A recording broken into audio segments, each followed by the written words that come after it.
ஓம் சாய்ராம். ஜெய் சாய்ராம். அடியேன் ஒவ்வொரு முறை சீரடி செல்லும் பொழுதும் முதல் முறையாக யாத்திரை செய்த அனுபவத்தையும், ஒவ்வொரு முறை சமாதி மந்திரில் சாயப்பாவை தரிசிக்கும் பொழுதும், முதல் முறையாக தரிசிக்கும் பொழுது ஒரு பக்தனுக்கு எப்படியான அனுபவமும் ஆனந்தமும் ஒரு மெய் சிலிர்ப்பும் ஏற்படுமோ அவ்விதமான அனுபவமே அடியேனுக்கு ஏற்படும்.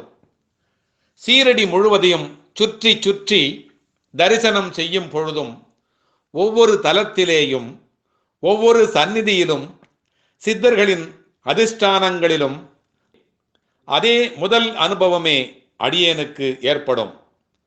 அப்பாவின் காலடிப்பட்ட ஒவ்வொரு சதுர அடி மண்ணும் புனிதப்பட்டது. அதை அடியேனுடைய கண்கள் தரிசிக்கும் பொழுதும் அடியேனுடைய கண்களும் புனிதப்பட்டு விடும். அடியேனுடைய பஞ்சேந்திரியங்களும் பாக்கியம் செய்ததாகவே மாறிவிடும்.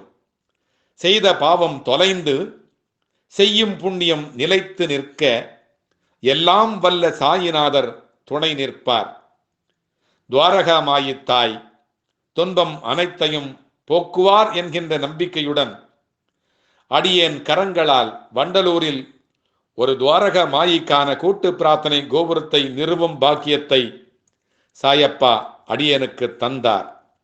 அதுபோல ஒவ்வொரு முறை சீரடியில் உள்ள பழைய சீரடி என்று அழைக்க பெறும் ஓல்டு சீரடியிலே அழகுற அமைக்க பெற்றுள்ள சாயப்பாவால் நிகழ்த்த பெற்ற அற்புதங்களை அற்புதமாக சிலை வடிவாக வடிவமைப்பித்து காட்டியிருக்கிறார்கள் சிறப்புமிக்க சிற்பக் கலைஞர்கள்.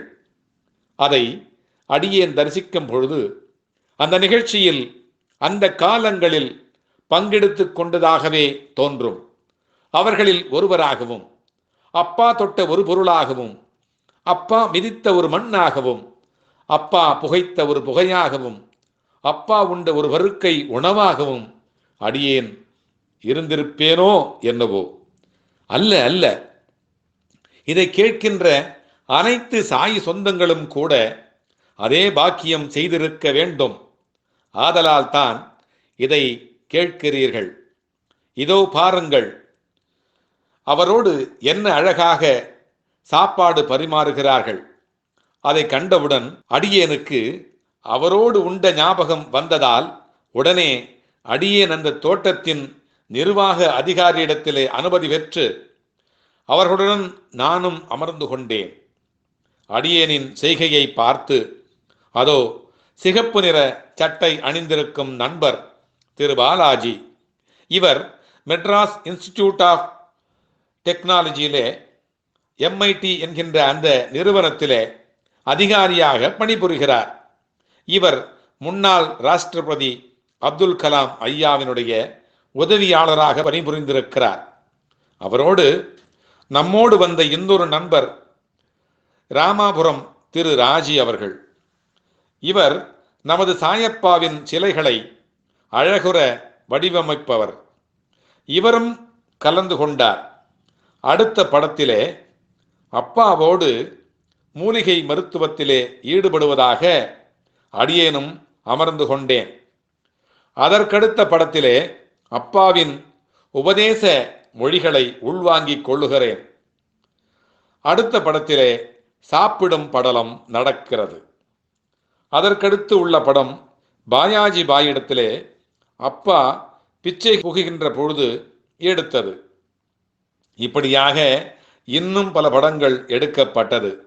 ஒவ்வொரு பக்தருக்கும் சாயப்பாவின் தொடர்பு இருந்திருந்தால் மட்டும்தான் அவருடைய பெயரையே உச்சரிக்க பாக்கியம் கிடைக்கும். நாம் அனைவருமே பாக்கியசாலிகள்தான். அப்பாவின் பெயரை சொல்லுகிற நம் அனைவருக்கும் இனி நல்ல காலம்தான். நம் சாய்ராம் சொல்லுவோம், சாயப்பாவினுடைய கால்களை தொடுவோம், அவரிடத்திலே சரணாகதி அடைவோம். நம்மிடத்திலே அனைத்தும் வந்து சேரும், மங்களங்கள் அனைத்தும் நம்மை வந்து சேரும். 8 திசைகளிலிருந்தும் நமக்கு புகழ் வந்து சேரும். எட்டாத பதவிகளெல்லாம் நமக்கு கிடைக்கும். எட்டாத வெற்றிகளெல்லாம் நம்மை வந்து சேரும். ஓம் சாய்ராம். ஜெய் சாய்ராம். ஜெய் ஜெய் சாய்ராம்.